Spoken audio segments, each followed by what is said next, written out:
It's 11:47 p.m. You're warm. You're comfortable. Your eyes are closed, and for the first time all day, your mind has finally gone quiet. And then your body falls. Not really. There's no hole, no edge, no missing step. You're lying flat on a mattress that hasn't moved an inch. But somewhere between being awake and being asleep, your brain decided you were plummeting through thin air, and it just yanked you back to consciousness to stop it.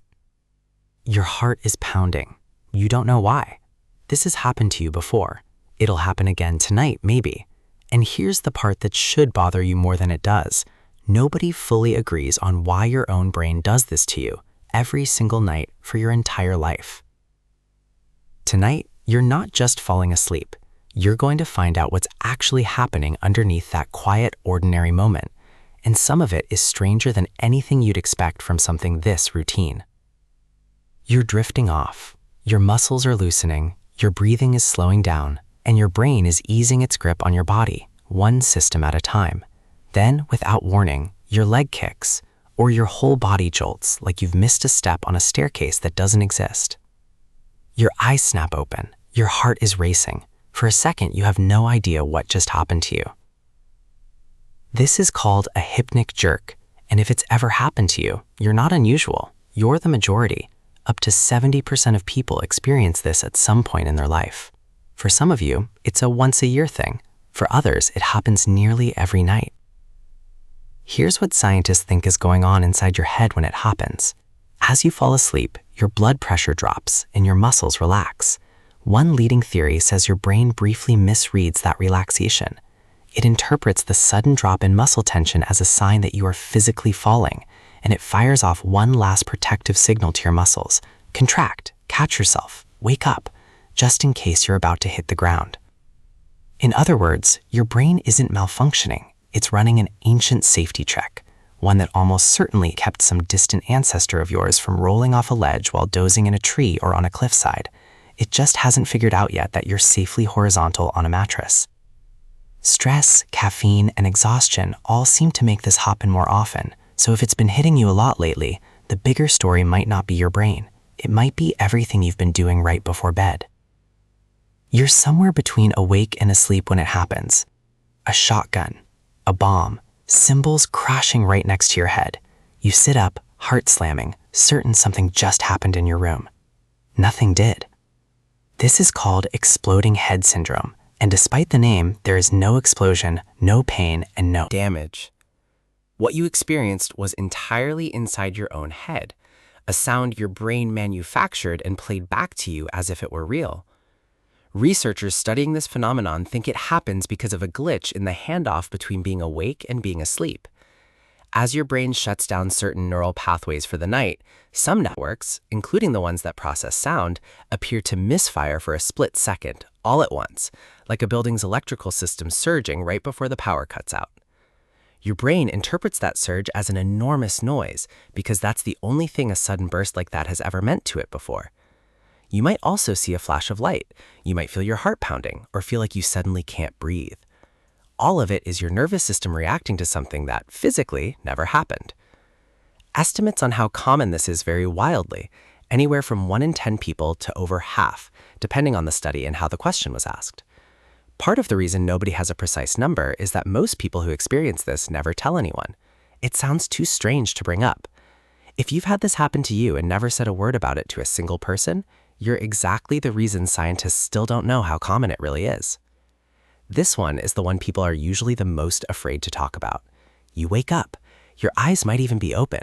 You're fully conscious. You can think, you can hear the room around you, but you cannot move. Not your arms, not your legs, not even your voice. And in that stretch of time, some people report a feeling of pressure on their chest, or a sense that someone or something is in the room with them.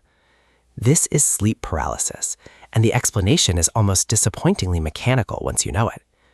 While you sleep, particularly during REM sleep, your brain deliberately paralyzes your major muscles. It's a safety feature. It stops you from physically acting out your dreams and hurting yourself or whoever is next to you. Normally, that paralysis switches off the instant you wake up. Sleep paralysis happens when your mind wakes up a few seconds before your body's paralysis does. You become conscious while your muscles are still locked in their nightly off position. And because your brain is still partway in a dream state, it can layer hallucinations on top of that real physical paralysis. A shadow in the corner, a weight on your chest, a presence you can't see but can somehow feel. None of it is supernatural and none of it is dangerous. It's two systems in your brain, waking up and turning paralysis off, that are usually perfectly synced, briefly falling out of step with each other. You're lying in bed, completely ready for sleep, except for one part Of you that refuses to cooperate. Your legs feel like they're crawling or aching or buzzing with something just underneath the skin, a sensation that makes the word uncomfortable feel too small for it. The only thing that helps, even briefly, is moving them.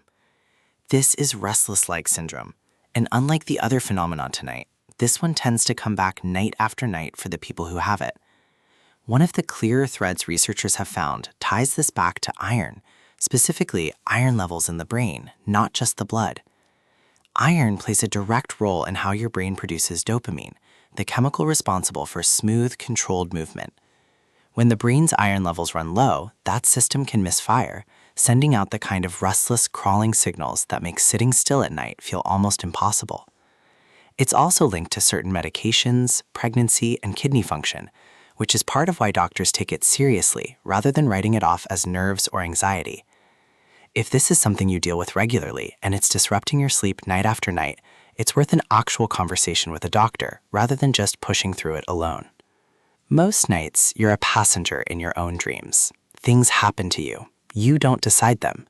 Then, every so often, something shifts. You're in the middle of a dream, and a thought surfaces from somewhere. Wait, this is a dream. And suddenly, you're not just watching it anymore. You can choose to open a door you weren't going to open. You can stop walking toward whatever was chasing you and just turn around and look at it instead. This is called a lucid dream, and brain scans of people while it's happening show something genuinely strange.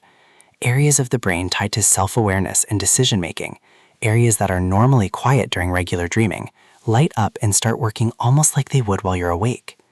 For those few minutes, part of your brain is asleep, and part of it is, in a very real sense, awake at the same time. Some people can train themselves to do this more often, mostly by keeping a habit of checking, during the day, whether they might currently be dreaming.